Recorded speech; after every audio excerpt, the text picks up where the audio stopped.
Good day, my name is Imelda Williams. With this presentation I'm going to introduce you to the medical imaging portfolio that forms part of RAD 5201's assessment. I will talk to you through the type of assessments that needs to be included, the case reports, as well as the final submission for the medical imaging portfolio. So myself, Imelda, and Crystal will be the academics responsible for delivering this unit. And here you have our contact details. The best way to contact us will be by email, and I've provided both myself and Crystal's email contact details. Again, just a reminder about the unit objectives. I'm not going to go through all of that, but with the medical imaging portfolio, all of the objectives listed will be covered. So again, the unit guide is a very good resource. So start with that because it will have information about the medical imaging portfolio, and of course the information will be available on the Moodle site. The image interpretation manual is really a very good resource, and then as mentioned in the introduction to the unit, there will be a number of ebook resources, so please use those resources as you work through the material. You will also have some formative assessments to assist you. And then there will be a video recorded presentations. So the overall weighting for the clinical portfolio is 25%.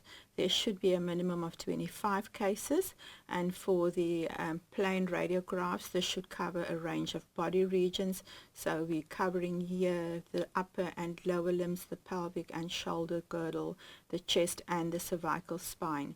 And remember, you need to include both normal as well as abnormal findings. You can also include as part of the 25 cases a maximum of 5 CT cases. When uploading your case reports, you need to include de-identified images for each of the cases, and for CT a maximum of 4 single slices can be included. Each report will make up 60 words in length. And then once you have completed your 25 case reports, you can then complete the preliminary image evaluation assessment on the case reports so that you can calculate your sensitivity, specificity and accuracy. And the deadline for this assessment will be uploaded on the assessment taskbar on the Moodle site. So the clinical case reports, as already mentioned, you should have a mixture of 25 cases. Each case should be about 60 words in length and covering the range of body regions. And for the CT, a maximum of 5. This is optional, so if you don't have access to a CT, that is not a problem. You could have all 25 cases with plain radiographs. And for the CT, you can include both head and neck. On the Moodle site, there will be some guidance documents. What you need to include in your report is the clinical signs and symptoms, the mechanism of injury, the related de-identified images, as well as a preliminary image evaluation. Then you need to compare your preliminary image evaluation to the definitive report of the radiologist, and then you can also include the immediate management of the patient. Once you have listed your 25 cases, include that in the self-auditing PIE record, and then allocate true negative, true positive, false negative and false positive using the 2x2 table, and I will give more information about that in a minute. Sometimes you need to use fractions, so use your own judgment. For example, if you have a patient for a cervical spine and there is a fracture, and you report it as a fracture, and the radiologist also reports it as a fracture, but the radiologist report also mentions chronic appearances of the neck. Remember, the main objective of the PIE is to answer the clinical question. So if the clinical question is exclude a fracture and you've identified a fracture, that is a true positive. And then you need to summarize your results in a proposed spreadsheet and calculate the sensitivity, specificity and accuracy.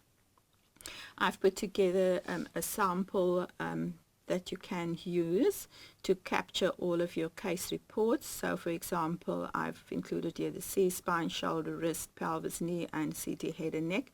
You of course need to expand this so that you have 25 case reports.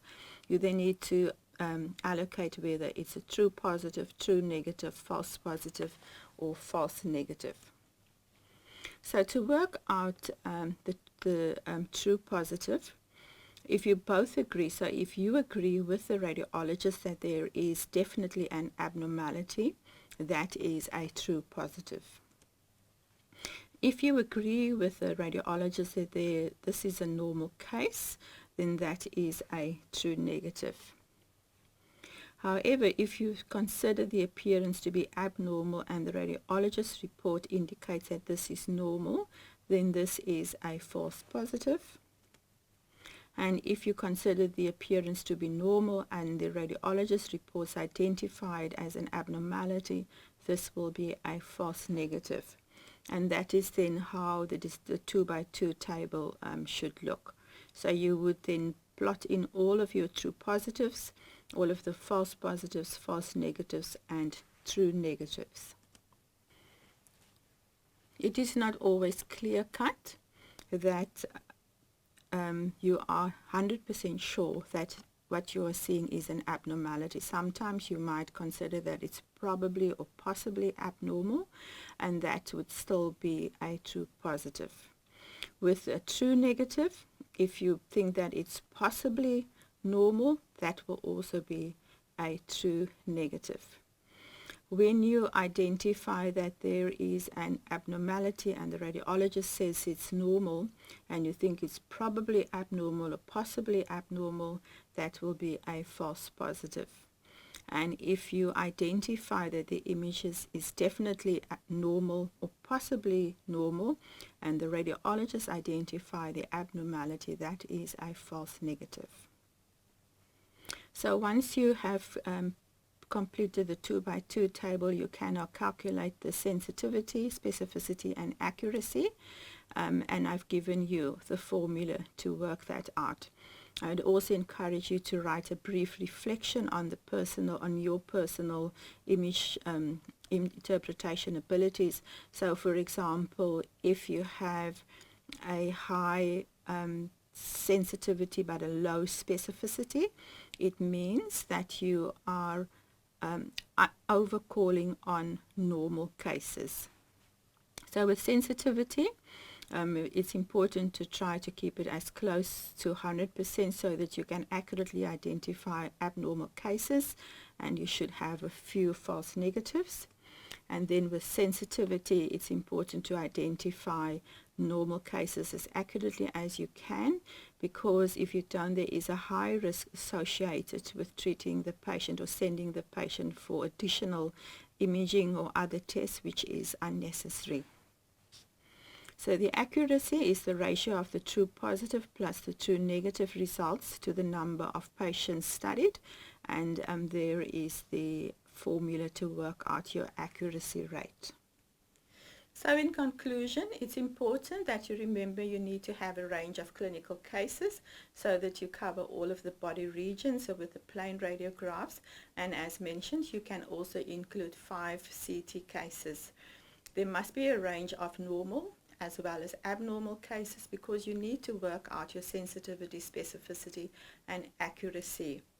And then importantly, if you need any support, please contact us if needed. And I wish you all the best with this unit. Thank you.